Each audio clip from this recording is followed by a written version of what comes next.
Good afternoon, everyone. Welcome to this Jerusalem Press Club briefing. My name is Talia Deco.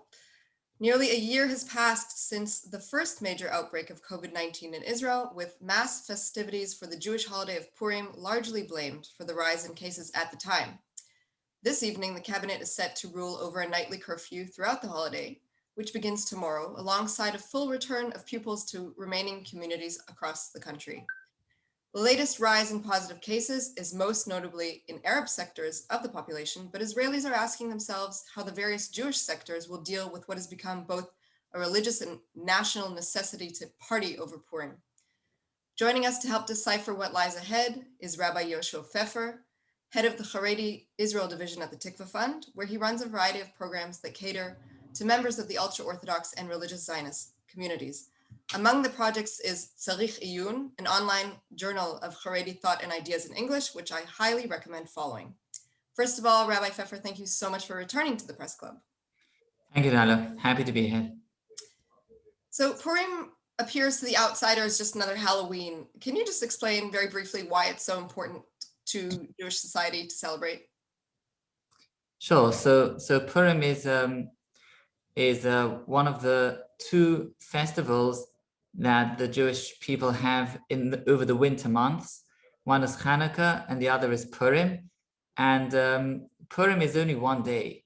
So, Hanukkah we have 8 days for. Purim is only one day, and the one day is a very significant Jewish festival. It also has a very unique spirit. The spirit of Purim is unlike any other Jewish festival. I would not compare it to Halloween, but nonetheless, the spirit is a spirit of real rejoicing, of real kind of an outbreak, a kind of release, you would say, of a joyous spirit, which is, somehow unlike other festivals, which are more, not somber, but more serious. Purim is on the one hand, it's a religious obligation. It's not just, hey, let's have fun. There are religious obligations of reading the scroll of Esther and of other religious duties, of giving charity and so on. But one of the basic duties, and it's a religious duty, is engaging in festivity. And festivity which often involves coming together, as a family, as guests, as large groups, depends exactly which denomination within ultra-Orthodoxy we're speaking about, but really, celebrating together. And it's definitely a festival that brings together people in a very significant way, in a very different spirit to, for example, Passover, but nonetheless, very much a festival which is anchored in Jewish law. Okay, thanks. So we understand its importance. How do you think this Purim will look compared to last year's with all of the talk of restrictions?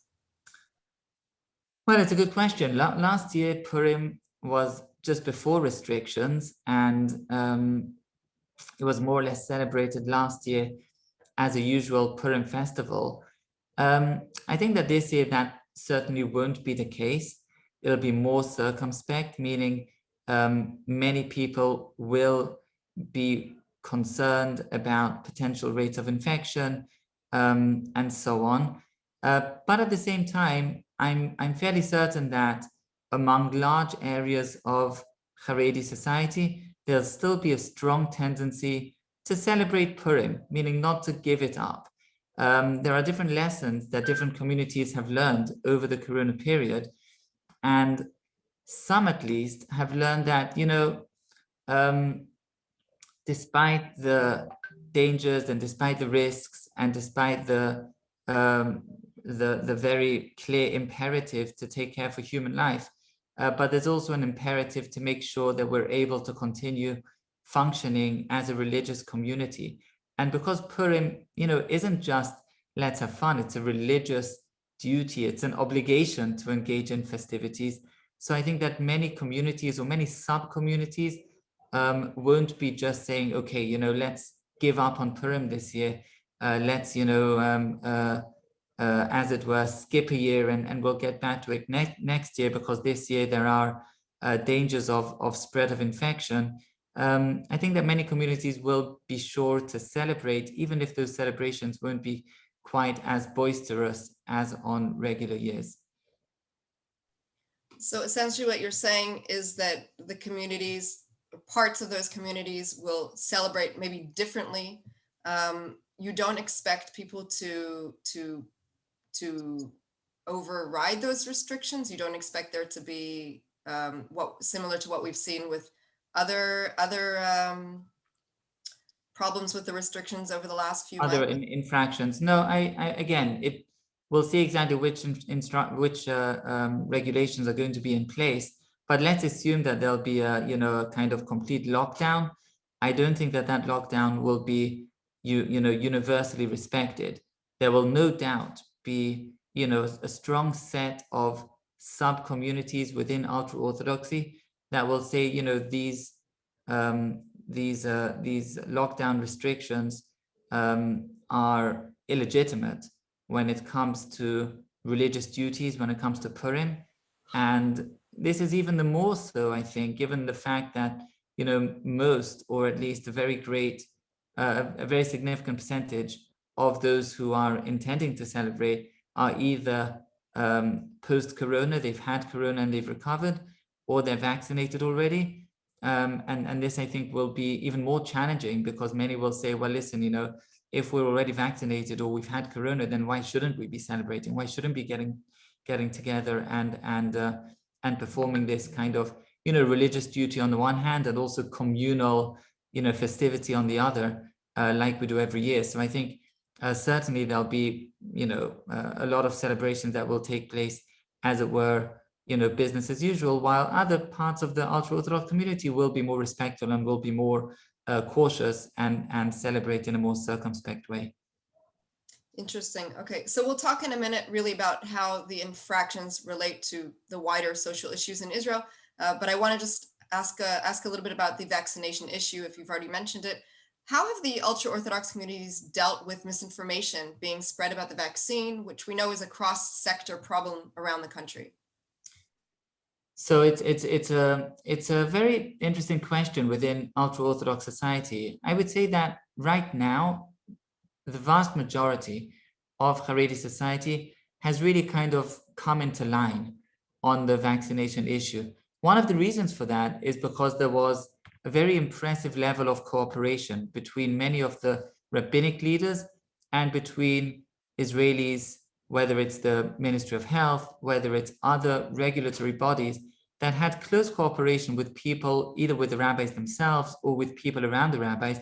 And that led to a lot of very strong declarations on the part of the mainstream rabbinical authorities, and these were reflected in the Haredi media, in favor of vaccinating. That doesn't mean that there haven't been, counter declarations by the more extremist, the more radical factions within ultra-Orthodoxy who lean towards, just not accepting at face value any of the kind of regulations and laws and recommendations of the government, and they are strongly anti-vax, and there's a lot of conspiracy theories which are still being bandied around. But nonetheless, in the mainstream ultra-Orthodox society, there's been a high level of response to the different campaigns for vaccination, certainly among the older populations, even among the younger populations. A great majority is falling into line on this issue. At the same time, it has to be recognized that because a lot of ultra-Orthodox society is not connected to the same types of media channels as the rest of Israeli society, then this is a fertile breeding ground for all kinds of conspiracy theories and for, just people who are concerned for what the vaccination might actually imply in the long term, in the short term. And therefore there is a sizable percentage, but I don't know if it's bigger than what we're finding in the broader Israeli public and around the world, that there is some concern, still, lingering concern for the vaccination. That's true also for Haredi society, but perhaps with a slightly different kind of social undertone. It's not coming from libertarian, let's say, sympathies, but rather from a more kind of religious objection, some religious concerns, for the interests of Israel and other governments and so on. But again, I think it's a minority, and broadly speaking, there's been a good response. It took some time, but right now, yes. Okay, good to hear. So generally speaking, the COVID crisis seems to have brought Israeli Jewish society to some kind of breaking point, with secular citizens viewing their Haredi counterparts as a state within a state. If we look at all of the video footage that went out of, underground weddings and things like this that were very hard for the public to swallow, how long do you think this can continue before it explodes and people lose their patience? Well, you know, the question of people losing patience is a question of, social unrest within Israel.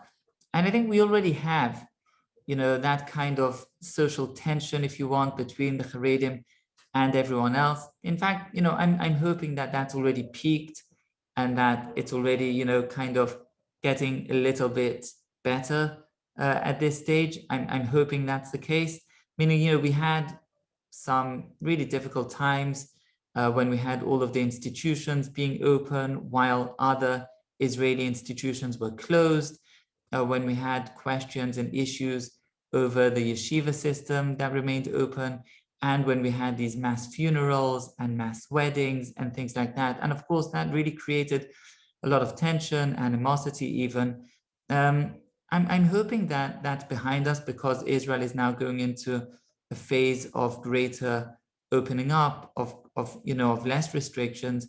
So I hope that as those restrictions are lifted, so those tensions will also dissipate and lessen. One of the big things on my mind is how this will affect the upcoming elections, and I think that there are two questions that we could reflect on in that sense. One of the questions is, in terms of forming a coalition, will there be more pressure on the non-Haredi parties to form a coalition without the Haredim, as it were, to say, listen, the presence of Haredim in the coalition has exacted a very high price, and therefore we need to work this out without Haredim in the coalition. I think that's one question that will be important. And the other question is whether this will have an effect within Haredi society, meaning will Haredi individuals be more likely to vote outside of the traditional Haredi parties because of a certain disappointment with the Haredi leadership, political leadership, over the treatment, the handling of the Corona crisis or the challenges that Corona brought up. And I think those are two very interesting issues going forward to see how those will play out. Well, now that you've brought them up, I think we should really take them apart a bit, beginning with the second one. Are not these threats, but are these indications that perhaps members of the communities won't be voting for their natural choices? Are those indications being made to the leadership? Is the leadership aware that this is even possible, that God forbid they won't be voted for by their own community members?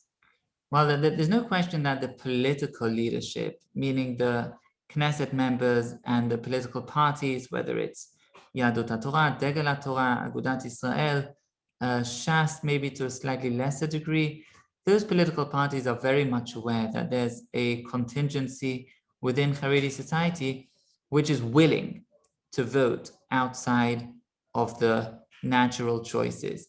That's not an entirely new phenomenon. It's been around already previously. However, it's important to note that in the previous election cycle, which was not a long time ago, a couple of years ago, still the vast majority voted within the Haredi parties, and the Haredi parties didn't lose strength because of this contingency. But certainly there's a concern that the more integrated parts of Haredi society, those who are known as working Haredim, new Haredim, new Haredim, they have a lot of different connotation, names, and it's hard to identify this group. But certainly this group is expressing, a deep disappointment and even disillusionment with the way in which the Haredi political parties have handled Corona as well as other issues in recent times. And there are alternatives. Smotrich is an alternative. Some of these individuals traditionally gravitate towards Likud. Yamina is a potential alternative. All of these parties are interested in kind of pandering and trying to grab a half a mandate or a mandate from these kind of looser affiliated, politically speaking, Haredi individuals. And yes, the political leadership is aware, and suddenly they realize that they have to be on social platforms, on Facebook, sending out all these, video clips on WhatsApp messages, being on Twitter, and their presence on all of these social media platforms, which is always accentuated towards elections, is expressive. It's explicitly because of this purpose, to try to kind of galvanize these Haredim who are at the very least potentially leaving the traditional parties, to bring them back to the base. And there are different strategies that the Haredi parties try to employ in order to do that. I think in the current campaign, they haven't yet opened up the campaign, which might also indicate a certain, element of doubt as to how that should be done. But yes, this concern is out there, and it's certainly they're aware of it without a doubt. Okay, and as to your first point, the likelihood of being actually able to form a coalition without the Haredim, is that something that you consider even possible given the history of Israeli politics? And a second part to that question I would add is, what do you think the red lines would be for United Torah Judaism and for Shas to enter a coalition with the Prime Minister? Well, to your first point, it's a tough question. Certainly Netanyahu, if he's going to be asked to form the coalition, so the Haredim are his natural partners. Why are they his natural partners is a good question. But, over time, that's become very, very clear. And the best reason for that is because they're very loyal. They're loyal. They're good partners in the sense that they don't rock the boat. They stay very much within the framework of the coalition agreement, the contract, which was signed with them, at the beginning of the term. They have their demands, but once those demands are met, then they don't have a strong interventionist agenda within broader policy of the State of Israel. So it's provided that their basic demands are met, they are ideal coalition partners. So if it's going to be Netanyahu who's forming the next government, then I think it's, we can take for granted that they're going to be partners and they'll be a part of it. The question is whether it's an option of forming a government without the Likud, without Netanyahu. And then the question is whether that government, whoever's going to be forming it, will be able to find enough hands or enough seats to create a coalition without the Haredim. That's an open-ended question. I don't know. This was done, as you know, in 2012. That was a very short-lived government, also a very short-lived coalition. It had a lot of internal strife, internal struggles, and those politicians who still remember that, it's not so long ago, it's a decade ago, less than a decade, will probably be somewhat reticent to go that way again. So, time will tell. I think certainly it's not easy in the political climate, given Israel's political system, and given the number of seats that the Haredim have. It's not a small deal to form a coalition without them. Okay, so assuming that down the line they are part of the coalition, whether it's with Netanyahu or with somebody else, we of course have the issue of the draft law, which the Supreme Court postponed making a decision over its renewal until after the election, understanding the current political climate. What are the chances that this will return to the table again and become an issue that leads to the fall of the government yet again? Well, one of the main issues that the Haredim are mentioning as part of their agreement to form a future coalition is what's known as the bypass law, meaning actually enacting a law that would enable the Knesset to bypass the Supreme Court when there are, under various conditions. Obviously, there's no expectation to close down the Supreme Court, but the question of taken care of the issue of the draft law vis-a-vis Haredim is really first and foremost among the issues that Haredi parties, at the very least Degel HaTorah, Agudat Israel, will want to handle. And so that's really very much on their minds, and this looming threat of Supreme Court action and where this would lead in terms of, I don't even think that there's a real anticipated danger of, all the Haredim suddenly being drafted into the army. But it's more about, Haredim don't want to have to deal with being once again the bad people in Israel, with being once again the kind of target in a social and political sense of being the punchbag for the rest of the Israeli public.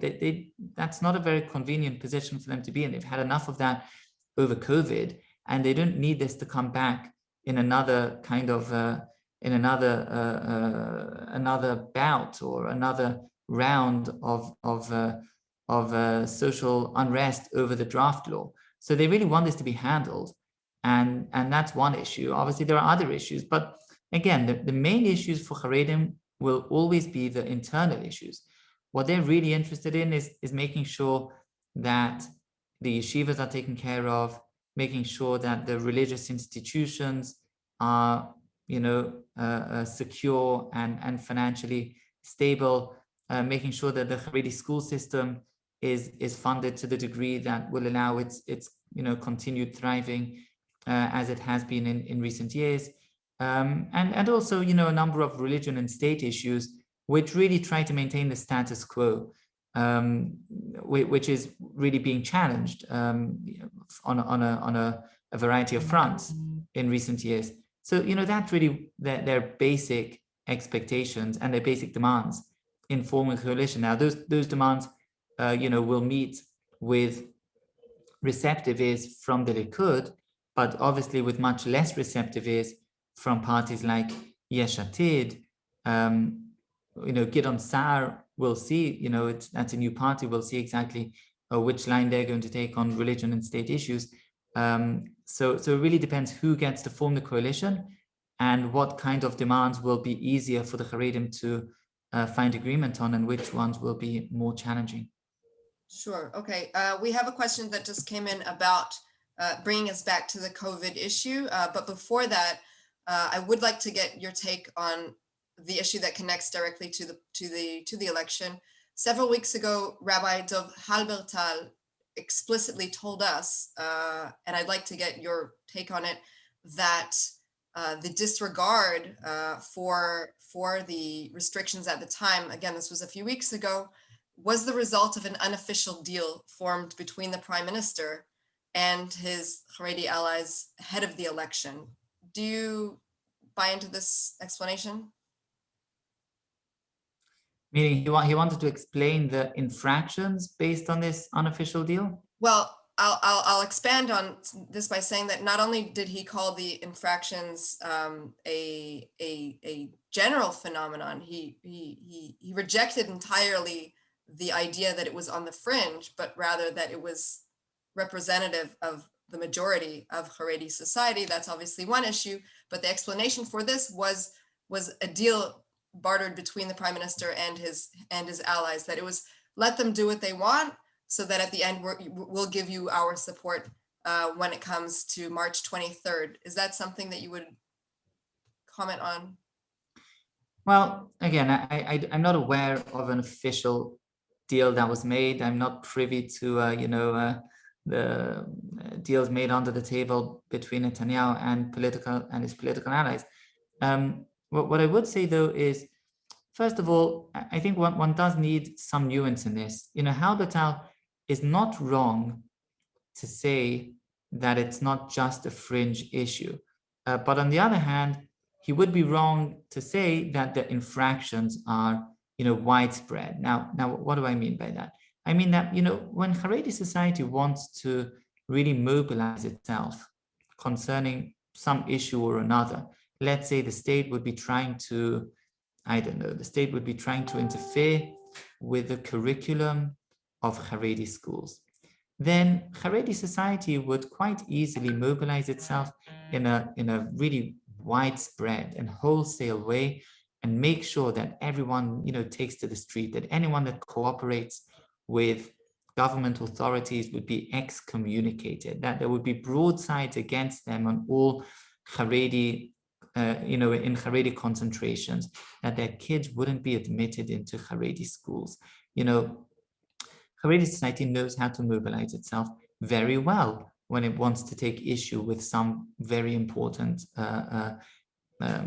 matter which is threatening or involving them. And the fact of the matter is that Haredi society did not do this when it comes to treatment of coronavirus, meaning, those who did not comply with government regulations were not banned from the Haredi street. They were not excommunicated. Their children were still admitted into schools, meaning there was a kind of cooperation, let's say, within Haredi society, even with the mainstream and general Haredi society, with every faction, including those factions that rejected or denied or didn't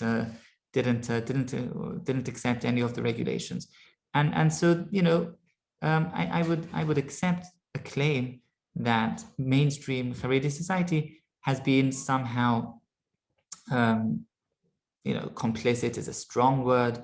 At the very least, we could say not resistant enough, you could say, in this sense. Again, I would say, this is even without being judgmental in any way. Perhaps if you're a libertarian, then you would say, yeah, this is a good thing. We shouldn't be, we should allow individuals to do what they want. So even without being judgmental, as a general observation, I think that that's true. At the same time, I don't think it's true to say that we're finding infractions everywhere. Certainly not on the same level. A lot of the institutions have been closed. A lot of people have been, at the very least, making concerted efforts in keeping to the regulations and the safety recommendations. So, I think that there's nuance to be said for that. In terms of the deal, well, there's no question that matters of enforcement were handled from up above. The question of whether police went into a Haredi neighborhood to close down a school, to enter a synagogue, and so on. These are matters that were left to the devices of some, police superintendent, but rather, these are political issues. They were handled from above. Decisions were made, at the very highest levels. And I imagine that the prime minister was involved, in those decisions on some level. Whether those decisions were somehow influenced by some deal or another, that I can't say. But certainly it's a matter of policy. This isn't just a question of the police deciding whether or not to intervene. This is a question of national policy. Understood. So our last question, just before we wrap up, which ties into this, of course, is whether you think that the fear of young members of the Haredi communities would lose their faith. Maybe it also ties into losing their support of the leadership, but losing their actual faith in the Haredi way of life was a factor for keeping them in schools, in yeshivot, as we could see, made by different members of different leadership. Rav Kanievsky's name comes up. Was this a true fear in decision making? Well, again, losing one's faith is a very strong and kind of broad expression, but there's no doubt that maybe losing their path would be a more right. There's no doubt that the spiritual condition of a lot of the yeshiva boys, adolescent and teenage boys who are a part of a yeshiva system, the concern for their spiritual condition, their spiritual well-being, was certainly a strong factor in making sure that the yeshiva institutions, and this includes like high school institutions as well as post-high school yeshiva institutions, remained open basically throughout. And this comes from a kind of an understanding that, for these boys, they're used to a system in which they study Torah for 10, 12 hours a day, solidly. To take them out of that type of framework and to place them into a home framework where the entire day is more or less open, and they suddenly become exposed to such a broad potential variety of elements that, again, from the institutional and from the kind of I guess social perspective of Haredi society, those elements could be harmful, whether it's internet exposure, whether it's different cultural material, and so on. And for large parts of the day, and the very contrast between what they've been doing up until now and such a kind of different, radically different daily schedule, that itself could be really harmful. It could bring many of them out onto the streets, and enable them or even encourage them to engage in all kinds of behavior which would be harmful for them spiritually and perhaps even physically. And this concern for yeshiva bachurim, again, many families did take matters into their own hands and took responsibility and really, gave their, teenage sons, things to do. But from an institutional perspective, it was really deemed too high a risk to just, allow each and every family to kind of handle this on their own terms. A lot of these are very large families with very, small houses, and these are obviously very significant challenges for for such an impressionable age. And therefore, yes, the kind of concern for spiritual well-being was certainly a factor in making sure that the yeshiva institutions remained open. I know I promised you one more question, but another question just came in from a British journalist about the recent change in restrictions over there.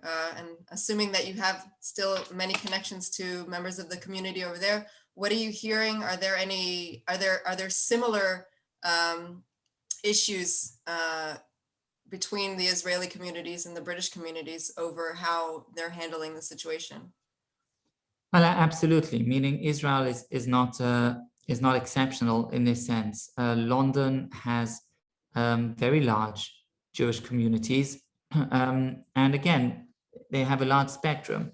They have the more extreme, I guess you would say, Haredi communities who mainly are from Stamford Hill, and they have, the I guess somewhat more moderate communities in areas like Golders Green, northwest London, and the response there has also been, somewhat in line with what we've seen in Israel, meaning, many communities are definitely ensuring that, the rabbinic authorities, certainly the chief rabbinate, has been very compliant, very much emphasizing the risk to public health. The Jews of London, the Jews of England have suffered on a level of public health and death levels to a much higher degree than the rest of the population.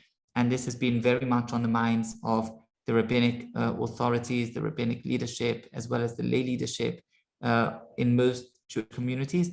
On the other hand, in some elements of the more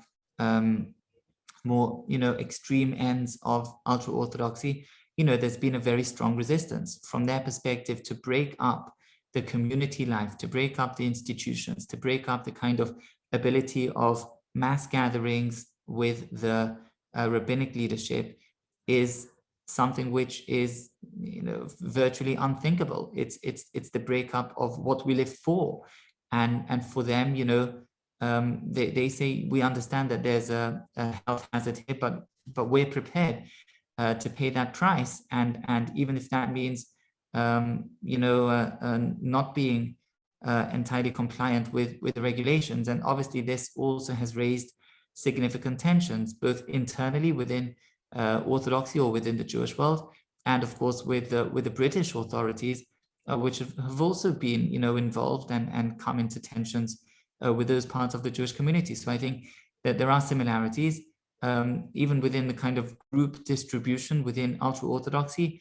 There are similar trends in England as we have in Israel. At the same time, there are also local issues which certainly make a difference. And in Israel, we have the kind of political issues, right? The fact that Haredim are part of the government, that some Haredi parties and Haredi groups are strongly opposed to any kind of political participation, and therefore also strongly opposed to the Israeli government in ways that we don't have in England. So there are local differences, but on the other hand, there are also strong similarities.